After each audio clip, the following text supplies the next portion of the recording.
Les matins de France Culture, Guillaume Erner. Cette guerre en Ukraine a des conséquences humanitaires, humaines, politiques, géopolitiques, mais aussi économiques. Et c'est de cela dont on va parler dans 3 domaines de manière évidente: l'énergie, les céréales, la finance, avec des bouleversements majeurs à l'échelle internationale, des bouleversements d'ailleurs peut-être irrévocables. Pour en parler et pour essayer de comprendre ce qui est à l'œuvre aujourd'hui, nous sommes en compagnie de Tatiana Kastrueva-Jean. Bonjour. Bonjour. Vous êtes directrice du Centre Russie Nouveaux États indépendants de l'IFRI. En face de vous, Julien Vercueil. Bonjour. Bonjour. Vous êtes maître de conférences en sciences économiques à l'INALCO, rédacteur en chef adjoint de la Revue de la Régulation. Les conséquences peut-être les plus évidentes de cette guerre, on les sent, on en parle peut-être quotidiennement, c'est la question de l'énergie. Julien Vercueil, notamment parce que la Russie est évidemment l'un des principaux producteurs d'énergie. Aujourd'hui, un an après que l'on a parlé des sanctions, des difficultés d'approvisionnement, de la manière dont Moscou pourrait faire rétorsion sur les marchés énergétiques du fait de cette guerre, si vous deviez faire un état des lieux. L'état des lieux doit être fait en 2 temps. Un premier temps qui concerne le pétrole et un deuxième temps qui concerne le gaz, car ces 2 sources majeures d'énergie sont d'abord les 2 premières sources de recettes en devises de la Russie, et ensuite les 2 éléments qui attirent l'attention à l'échelle mondiale, davantage que le charbon par exemple, qui a aussi été touché par les sanctions et qui est peut-être un peu moins central dans l'attention que les médias lui portent. Alors, pour ce qui est du pétrole, ce qui est important de comprendre, c'est que on a abordé la guerre avec une traîne qui était issue de la période post-Covid. Ce qui veut dire que la croissance économique mondiale était une croissance de reprise qui alimentait la demande mondiale pour le pétrole. Donc on avait déjà une tendance à la hausse des prix internationaux du pétrole. Sur ce fond, cette traîne, vous avez eu le choc de la guerre. Et avant même les sanctions, je pense qu'il faut bien prendre conscience que le fait d'entrer en guerre a des effets sur les marchés. Et ça a été le cas. Ça raccourcit l'horizon de réflexion et d'action des acteurs économiques, ça augmente le niveau d'incertitude, et ça s'est traduit immédiatement par une flambée des prix internationaux du pétrole. Donc sur cet aspect-là, en tout cas si on prend les premiers mois, les premières semaines de l'entrée en guerre de la Russie contre l'Ukraine, l'effet a été un effet prix essentiellement. Pour le gaz, les choses sont un petit peu différentes parce que le marché est plus segmenté. Et là, c'est plus une relation Europe-Russie qui est en jeu. Ce qui s'est passé, c'est que le gaz n'a pas été et n'est toujours pas objet de sanctions directes de la part de l'Union européenne. En revanche, c'est la Russie qui d'elle-même a souhaité réduire petit à petit ses approvisionnements de gaz. Alors, mesure de rétorsion, on le comprend bien, mais une mesure de rétorsion qui est aussi une manière, Julien Vercueil, de se faire du mal pour la Russie. Est-ce qu'il n'y a pas là aussi quelque chose à expliquer ? La Russie s'est fait du mal en attaquant l'Ukraine, globalement. C'est-à-dire que le président Vladimir Poutine a pris une décision qui, du point de vue économique, est une décision totalement irrationnelle. Dans cette décision-là, il y a ensuite toute une série de sous-décisions qui sont prises, et en particulier une décision concernant le gaz. La première décision, par exemple, ça a été d'exiger que les paiements soient faits en roubles et non pas en devises, ce qui était un peu curieux comme décision, qui n'a pas eu des effets extrêmement importants du point de vue de l'approvisionnement en devises de la Russie. Expliquez-nous quand même, oui. Qu'est-ce que ça veut dire économiquement, parce que c'est assez abstrait.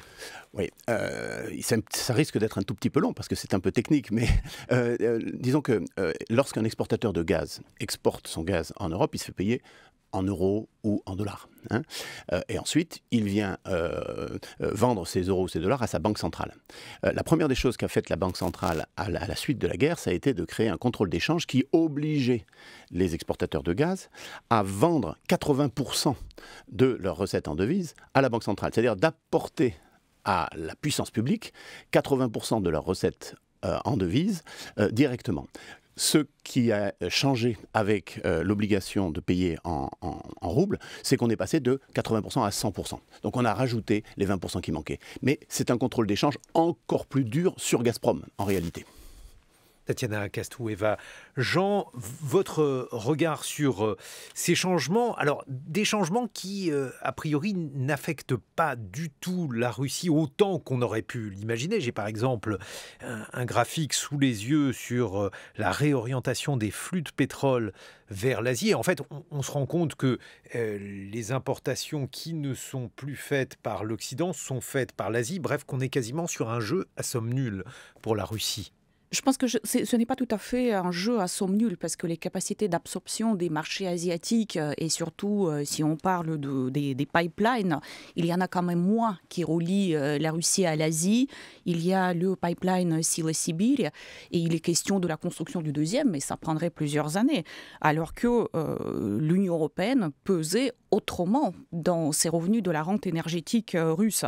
En fait, il faut voir le tableau global. Quand on revient sur l'année, on voit que les indicateurs macroéconomiques, en effet, paraissent plutôt favorables à la Russie. Et Vladimir Poutine avait dit au mois de décembre avec fierté que l'économie russe a tenu, que ceux qui voulaient la casser et la mettre par terre, finalement, ont subi un échec. C'est vrai que tout de suite après l'invasion de l'Ukraine, il y avait les plus grandes institutions financières qui prédisaient une chute du PIB, moins 7, moins 8% dans le meilleur des cas. On parlait même de défaut de paiement. Et tout à fait. Finalement, tout cela n'a pas eu lieu. L'économie russe a résisté. Et sur l'année 2022, finalement, la chute du PIB s'est limitée à 2,3%. La Russie affiche à peu près 3,7% du chômage. En revanche, l'inflation est élevée, mais elle était déjà là. Ce sont les conséquences des Covid aussi, comme Julien Vercueil avait mentionné. Le rouble a bien tenu le coup, le cours est stabilisé, même si les économistes vous diront que c'est assez artificiel à cause de la politique extrêmement restrictive de la Banque centrale. En gros, en fait, l'économie a plutôt bien tenu.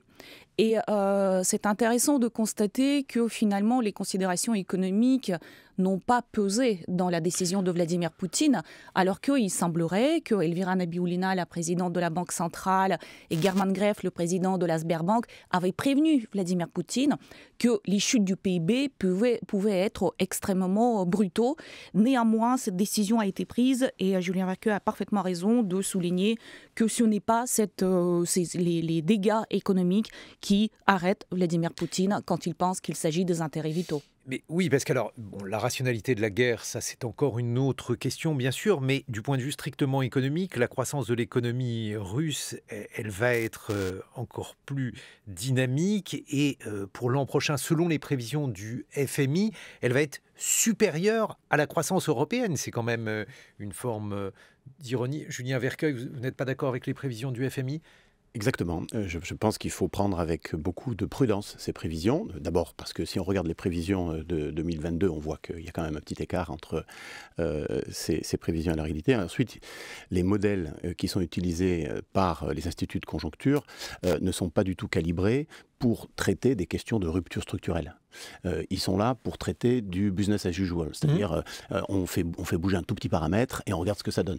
Lorsqu'on est face à des changements géopolitiques majeurs, les modèles macroéconomiques tels qu'ils sont conçus sont démunis. Que si vous discutez avec les gens de la direction du Trésor, ils vous diront la même chose. Ils ont beaucoup de mal à faire des prévisions. Donc, si je compare par exemple les prévisions du FMI avec celles de l'Institut national de prévision économique nationale de la Russie, de l'Académie des sciences de Russie, eux tablent sur une chute de moins 1,3%. Donc pour l'instant on est dans le flou, c'est ça qu'il faut dire. Alors disons qu'on est dans le flou, je ne reviens pas sur les chiffres, sur les flux de pétrole russes, donc qui contrebalancerait, puisque Tatiana Castueva, Jean, tout à l'heure vous disiez qu'il y avait eu une baisse significative. Bon, ce ne sont pas les chiffres que j'ai sous les yeux qui ont été publiés par les Échos. Y aurait-il une manière de détourner les sanctions, Julien Vercueil ? Parce que là aussi, on l'a vu par exemple avec le pétrole iranien. Le pétrole iranien, malgré les sanctions, il est exporté. Est-ce qu'il y aurait là aussi des exportations de pétrole russe qui contreviendraient aux sanctions ? Oui, c'est évident. c'est évident qu'il y a des manières de contourner les sanctions. D'abord parce que ces sanctions sont très nombreuses et complexes. Vous avez des sanctions sur les exportations russes, qui sont des sanctions sur l'exportation de matières premières russes, mais vous avez aussi des sanctions sur les exportations européennes vers la Russie. Et dans les deux cas, il y a des moyens de les contourner. Par exemple, pour ce qui est du pétrole, il y a un certain nombre de travaux d'investigation qui ont montré qu'il pouvait y avoir des transbordements de pétrolier à pétrolier, de tanker à tanker. Vers des pays européens. Voilà, et qui pouvaient toucher n'importe quel pays. Par exemple l'Espagne. Par exemple, mais ça, je n'ai pas de vérification là-dessus. Mais en tout cas, ce qui est évident, c'est que on n'a pas de certitude là-dessus. Ouais, les compagnies, moi, j'en ai pas. Les compagnies pétrolières russes vont faire feu de tout bois pour contourner ces sanctions. Il en va de leur survie. Donc, elles ont énormément de moyens. Elles sont soutenues politiquement. C'est évident qu'elles vont mettre tous les moyens qu'elles peuvent mettre pour contourner les sanctions. Alors, par contre, Tatiana Castouet-Vajan, vous évoquiez la question des pipelines. C'est effectivement une infrastructure qui, par définition même, ne peut pas être modifiée. Dès lors, il y a effectivement un marché important qui a été ouvert pour le GNL, le gaz naturel liquéfié. On a vu une baisse des exportations de gaz russe. Celle-ci, elle a été significative, elle a été de 25% en 2022. Et on voit le nombre de terminaux d'importation de GNL en Europe se multiplier. Alors ça, c'est une modification structurelle. Ça veut dire que ces terminaux, ils vont être là pour longtemps, au profit, par exemple, du Qatar, dont on a beaucoup parlé dans d'autres contextes. Ça pourrait peser sur l'économie russe de manière durable. En fait, là où il y a la grande modification structurelle, c'est en effet l'économie russe. C'est une économie qui est basée sur la rente énergétique et qui était extrêmement liée à l'Union européenne. Et c'est le pari qu'on avait fait, que la Russie n'allait pas se tirer une balle dans le pied en s'occupant de ce marché-là, qui assure quand même un revenu important. Et qui dit revenu important, dit aussi une stabilité économique et sociale du pays. Donc aujourd'hui, la Russie, à cause des sanctions, mise sur la Chine et sur les marchés asiatiques, qui sont beaucoup plus, j'ai envie de dire, un comportement beaucoup plus cynique et pragmatique. Ils essayent de tirer profit, évidemment, de la situation. Ils achètent les matières premières russes avec beaucoup de rabais. Et encore, ils ne veulent pas de toutes ces matières-là. L'Inde, par exemple, ne souhaite pas acheter les produits pétroliers finis. Elle souhaite les traiter elle-même en créant la chaîne de la valeur ajoutée et non pas acheter ce produit tout fait à la Russie. Donc ces marchés sont beaucoup plus compliqués, les conditions sont beaucoup moins favorables, etc. Il y a déjà une première répercussion quand même de ces dernières sanctions, des sanctions sur le pétrole brut et sur les produits pétroliers. C'est qu'en décembre et en janvier, le budget russe affiche un déficit. Et ça, c'est un paramètre nouveau qui est à suivre sur une période plus longue. Là, c'est vraiment le tout début de la période d'observation pour le comprendre. Mais ça, c'est quelque chose de très important. Je finis juste sur un paramètre qui me semble vraiment, vraiment important. Pour financer son effort de guerre, la Russie a commencé à entamer son fonds de prospérité nationale. Et ça, c'est un point qui est très important parce que même pendant l'épidémie de Covid, les Russes n'ont pas touché à ce trésor. Et là, c'est le cas. Donc sur 2022, quand vous regardez les chiffres qui continuent à être publiés, et tous les chiffres statistiques ne sont pas publiés aujourd'hui par la Russie, mais ça continue à l'être. Donc le fonds de prospérité nationale s'est beaucoup réduit sur 2022. C'est là le financement de l'effort de guerre. Mais alors, justement, parce que le financement de l'effort de guerre, ça veut dire qu'il y a une réorientation pour une partie, Tatiana Castouet-Vajan, de l'économie russe. Est-ce que cela pourrait être profitable en ce sens qu'on a beaucoup accusé Vladimir Poutine d'avoir tout fait reposer sur l'économie de la rente, ce que vous venez de dire d'ailleurs, et de ne pas avoir modernisé l'économie russe? Est-ce qu'il pourrait en profiter pour réorienter cela vers l'industrie manufacturière? Il y a des industries, notamment une industrie automobile au ralenti, mais j'imagine que l'industrie d'armement, elle doit tourner de manière, hélas, très accélérée. Est-ce que ça pourrait avoir des conséquences durables sur l'économie russe ? Écoutez, il y a un discours politique en ce moment en Russie, en effet, qui va dans le sens où maintenant qu'on est débarrassé de cette dépendance à l'égard des pays occidentaux, on va pouvoir se développer, on va pouvoir se moderniser, etc. Je vois très mal comment les choses vont pouvoir se faire dans les conditions beaucoup plus difficiles, alors qu'on était auparavant dans un contexte beaucoup plus favorable, etc. La Russie n'a plus l'accès à certaines technologies. Et même, parfois, quand les Russes disent « nous sommes complètement indépendants de l'Occident », par exemple dans l'agriculture, c'est vrai qu'il y a un succès, ces substitutions aux importations, mais souvent, quand on décortique de près la chaîne de valeur, on voit que de la semence au bétail et aux lignes de production technologique, il y a quand même beaucoup de composantes et d'équipements occidentaux. Donc, je vois mal comment la Russie va pouvoir se développer vite et moderniser les choses dans les conditions qui se sont durcies, même si je n'exclus pas qu'il peut y avoir des secteurs ou des niches où la Russie va faire un grand affichage en disant « Regardez, là-dessus, j'arrive à faire les choses et on peut... je pense que sur certaines choses, les Russes peuvent même être bluffants. Je lis des choses sur les systèmes de surveillance, sur la robotique et des promesses, des résultats spectaculaires. J'attends de voir. Donc un succès partiel par secteur me semble possible, mais un effet systémique de modernisation, j'ai beaucoup de doutes là-dessus. Julien, je ne sais pas si il confirmera ou Julien Vercueil, ces thèses. même question, on se demande là aussi, on avait évoqué par exemple un blocus sur les microprocesseurs, sur tout ce qui relevait des industries de pointe importantes pour construire des armes. Qu'en est-il ? Alors, d'abord, je reviens sur la question des dépenses militaires.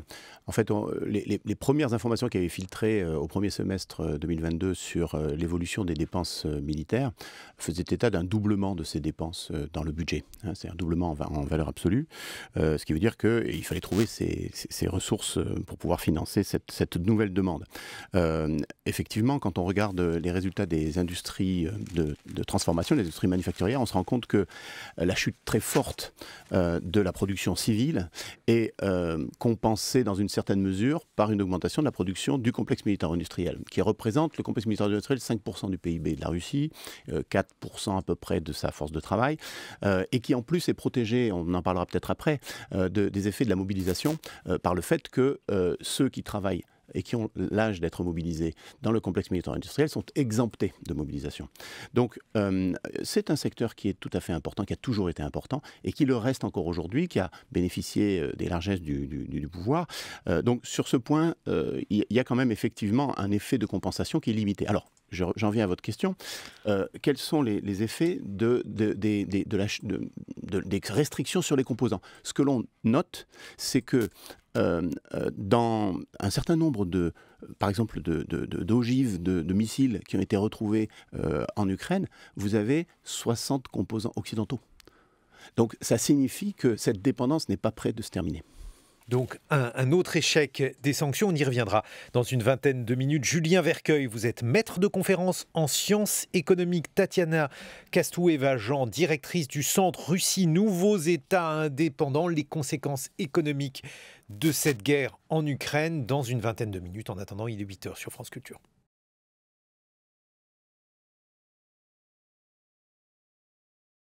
– 7h-9h, les matins de France Culture, Guillaume Erner. Les bouleversements économiques entraînés par la guerre en Ukraine, en Russie, mais aussi en Occident et notamment en France, et puis également en Ukraine, bien sûr. On en parle avec Julien Vercueil, maître de conférence en sciences économiques à l'INALCO, Tatiana Kastoueva-Jean, directrice du Centre Russie Nouveaux États indépendants de l'IFRI. Julien Vercueil, on le disait, ces sanctions n'ont pas porté leurs fruits comme elles auraient dû le faire. On évoquait un effondrement de l'économie russe qui n'a pas eu lieu. Ces sanctions, en revanche, elles ont pesé sur nos économies. Était-ce une erreur ? Je pense qu'il faut bien comprendre que les sanctions économiques sont des sanctions qui ne voient l'économie que comme un moyen et non pas comme une fin. C'est-à-dire que ce sont des sanctions politiques au départ. Et donc, elles sont décidées dans un contexte politique et leurs objectifs finaux sont des objectifs de type politique. Et au milieu, vous avez l'économie. Parce que le militaire est exclu. En fait, c'est ça l'idée. Donc, quelles ont été les conséquences sur l'économie de la Russie? On a eu une première phase qui a été une phase de crise financière aiguë et qui a été provoquée par la conjonction de l'entrée en guerre de la Russie et les sanctions, et qui ont complètement, si vous voulez, déstabilisé le système financier. Ce système financier russe, qui a été donc touché, on ne peut pas dire qu'il n'ait pas été touché par les sanctions, s'est rétabli. Et ça, c'est assez remarquable. Pourquoi s'est-il rétabli? À la fois parce que les mesures qui ont été prises par la Banque centrale et les autorités financières russes ont été efficaces, et à la fois parce que sur le long terme, la rente pétrogazière n'a pas été coupée. Ce n'est qu'au mois de novembre que les premières sanctions touchant véritablement cette rente pétrogazière sont entrées en vigueur. Et comme le disait tout à l'heure Tatiana Castouillet-Vajan, on ne peut pas aujourd'hui tirer des conclusions sur 3 mois d'exercice de ces sanctions. Alors, on ne peut pas tirer des conclusions, peut-être est-il trop tôt, Tatiana Castouillet-Vajan, mais on sait déjà que les prix des produits alimentaires mondiaux sont désormais au plus haut, qu'il y a eu donc cette augmentation des prix de l'énergie, qu'on va être obligé de multiplier des terminaux d'importation de gaz naturel liquide. Alors ça n'est pas lié aux sanctions, mais lié aux rétorsions de Moscou. Mais enfin, tout ça fait partie des conséquences. Est-ce qu'on n'aurait pas pu agir autrement ? Agir autrement, il me semble difficile. Julien a raison de dire on ne va pas y aller avec les moyens militaires contre la Russie, qui est la puissance nucléaire. Il était non plus... ce n'était pas à ça que je pensais. Je voulais dire, est-ce que ces sanctions ayant en partie, alors on peut en discuter bien sûr, en partie loupé leur but, mais en revanche... elles ont provoqué directement ou indirectement la hausse des produits alimentaires, la hausse des prix de l'énergie, bref, des choses qui pèsent sur nos économies. Bien sûr que ça pèse sur nos économies, mais on y est allé très progressivement. Ce sont les messages très politiques qu'on a envoyés à Vladimir Poutine. Et le but, ce n'est pas un but naïf d'obtenir du jour au lendemain que Vladimir Poutine change de sa politique, mais de faire peser une contrainte sur l'effort de guerre. Rendre la guerre difficile et intenable pour l'économie russe. Et en réalité, on y est allé très progressivement avec les sanctions individuelles. Par exemple, ce n'est pas ça ce qui arrête la guerre, mais ça assèche, entre guillemets, les différentes poches auxquelles Vladimir Poutine aurait pu recourir pour financer cet effort de guerre. Et là, à mon sens, les sanctions qui seront les plus douloureuses, ce sont les dernières. Les sanctions du mois de décembre sur le pétrole brut et les sanctions du 5 février sur les produits pétroliers. Et là, il faut voir dans la durée, ça fait que les dernières sanctions, ça fait 2 semaines qu'elles sont en fonction. Ce qu'il faut savoir, c'est qu'évidemment, l'économie russe s'adapte et s'adapte bien. Il y a un dynamisme et une débrouillardise, j'ai envie de dire, des acteurs économiques qui sont absolument extraordinaires. On constate le manque de tel ou tel produit, de tel et tel équipement dans un secteur, et puis on se rend compte que 2-3 semaines plus tard, si on manque est déjà comblé, par contre, il y a un trou qui se forme ailleurs, etc. C'est un jeu permanent de chat et de souris, en fait, auquel les acteurs économiques russes se livrent depuis désormais 1 an. Les choses sont plus complexes, plus lourdes, plus coûteuses. Mais pour l'instant, l'économie russe est résiliente et elle tienne. Et je crois que pour les pays de l'Union européenne et les États-Unis, il était impossible de laisser les choses dans l'état, de ne pas réagir, de ne pas marquer le désaccord avec la politique de Vladimir Poutine et la violation du droit international. C'est la réponse économique à des choses politiques. Bon, Julien Vercueil, l'autre conséquence, ça a été globalement l'inflation. Alors, le phénomène est évidemment complexe. Vous l'avez évoqué en introduction de cette émission. Il y a bien sûr les conséquences du Covid, mais l'inflation est là dans les pays de la zone euro. Elle a légèrement décru ces dernières semaines, mais malgré tout, elle reste à un seuil élevé puisqu'on en est à 8,5%. C'est ce que l'on avait connu auparavant. Ça, c'est une conséquence de la guerre. C'est une conséquence de la guerre, exactement. C'est tout à fait le cas. En fait, c'est assez intéressant de se pencher sur cette question de l'inflation parce que les causes de l'inflation ne sont pas forcément les mêmes en Russie qu'en Europe occidentale. En Europe occidentale, on voit très bien quelles sont les causes de l'inflation. C'est d'une part la hausse des prix de l'énergie, d'autre part la hausse des prix alimentaires. Et aujourd'hui d'ailleurs pour la France, c'est la composante alimentaire qui alimente l'inflation et moins la composante énergie. Alors qu'en Russie, c'est la crise financière initiale avec la chute du rouble qui a entraîné un pic inflationniste dont on suit la traîne encore aujourd'hui, tout simplement parce qu'il n'y a pas d'impact de la hausse des prix de l'énergie en Russie, puisque la Russie en produit elle-même. Donc ces deux éléments sont concomitants, mais n'ont pas exactement les mêmes causes. Et c'est d'ailleurs une des raisons pour lesquelles l'inflation, par exemple dans les pays baltes, est supérieure à ce qu'elle est en Russie. Ce qui peut paraître complètement étonnant, c'est que les causes ne sont pas exactement les mêmes. Le deuxième point que je voulais dire, c'est que là encore, les prévisions se sont trouvées fausses. C'est-à-dire que là encore, on avait pensé au début de l'année 2022 que l'économie européenne rentrerait éventuellement en récession à la fin de l'année 2022. On a connu une croissance de 3,5% pour l'Union européenne, 2,6% pour la France, dans le contexte d'une baisse de la consommation énergétique et électrique. On n'avait jamais connu ça, en fait, historiquement. Donc, en France aussi, on s'adapte. Les choses ne vont pas forcément très bien, mais on s'adapte. Exactement comme en Russie. On s'adapte, mais il y a quand même des entreprises françaises, alors là aussi, cela a suscité beaucoup de polémiques, qui continuent à faire du commerce avec la Russie. Oui, il y a environ 1000 entreprises, d'après les données du centre de recherche de Yale qui suit ça de très près, qui ont annoncé leur départ, des entreprises mondiales, qui ont annoncé leur départ de Russie. C'est des raisons qui sont des raisons propres à ces entreprises. Chacune a son propre discours pour justifier cela. Et puis il y a des entreprises qui sont restées, avec également un discours de justification qui tient jusqu'à un certain point. Et on voit par exemple que pour un certain nombre d'entreprises françaises, le discours est de plus en plus difficile à tenir aujourd'hui. C'est le cas en particulier pour la grande distribution française.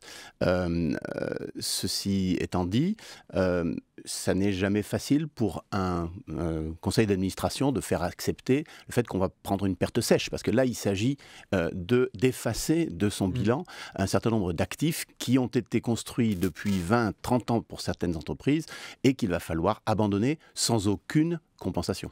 Tatiana Castouet-Vincent.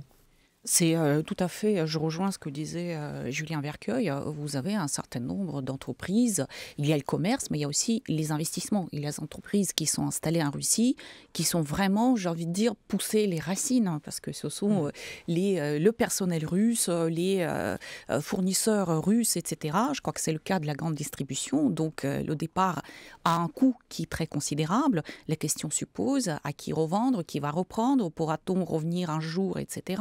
Donc il y a un certain nombre d'entreprises qui préfèrent faire le dos rond, réduire peut-être l'investissement dans les nouveaux projets, mais de maintenir les projets en cours. Et certains le font aussi parce qu'ils fournissent, c'est le discours pour justifier le fait de rester en Russie, c'est nous fournissons les produits de premier besoin pour la population russe, etc. Ensuite, on n'est jamais à l'abri, comme on a vu avec le récent scandale de Champ. On a bien vu que c'est très difficile pour ces entreprises-là, finalement, de ne pas être impliquées d'une manière ou d'une autre dans la politique du gouvernement russe. Auchan s'est retrouvé de cette manière-là à fournir les troupes russes au front. Donc évidemment, vous avez après sur les réseaux sociaux les gens qui appellent au boycott de la production, etc. Ce n'est ni le premier cas ni l'unique. Je pense aussi à Yves Rocher qui s'est retrouvé impliqué dans l'affaire qui a été lancée, les poursuites judiciaires lancées contre Alexei Navalny en prison aujourd'hui. À la base de cela, c'était quand même la plainte d'Yves Rocher. Donc il y a un certain nombre de choses liées à la réputation, aux dommages potentiels pour la réputation de ces entreprises. C'est le risque qu'ils encourent en restant à la Russie. Donc il y a le choix entre les avantages économiques et les répercussions sur la réputation à faire. Et puis l'autre question, toujours dans le domaine des conséquences évidentes, ça a été le marché des céréales. Alors le marché des céréales du fait de la Russie, du fait de l'Ukraine, du fait de la désorganisation de ces flux d'échanges, Julien Vercueil. Donc là, il y a eu effectivement plusieurs étapes. Il y a la question du blocus qui a été réalisé par la marine russe des navires et des ports ukrainiens, dont certains d'ailleurs ont été occupés, ceux qui étaient sur la mer d'Azov en particulier, qui pouvaient servir de base d'exportation pour le blé ukrainien. Et il y a eu ensuite cette médiation de la Turquie qui a permis d'alléger ce blocus et de laisser passer un certain nombre de cargaisons de céréales, qui a eu des effets sur le marché. Encore une fois, les marchés des matières premières alimentaires, comme les marchés des matières premières énergétiques, sont des marchés qui sont financiarisés et qui donc réagissent et surréagissent aux anticipations de déséquilibre offre-demande. Et donc, on a des effets sur les prix qui sont tout de suite tout à fait importants. Et là, effectivement, ces effets ont été dommageables pour les consommateurs, les grands consommateurs qui sont en particulier au sud. Tatiana Caston-Wevageant. Ce qu'il faut aussi noter, c'est que l'accord céréalier, il a été conclu le 17 novembre pour 4 mois et on ne peut pas exclure qu'aux alentours du 17 mars, la Russie veut à nouveau jouer cette carte en fonction de la situation sur le terrain, de faire à nouveau pression sur les pays occidentaux et les pays du sud global, faire peser un risque de prolongation ou non, ou poser des conditions pour la prolongation de cet accord.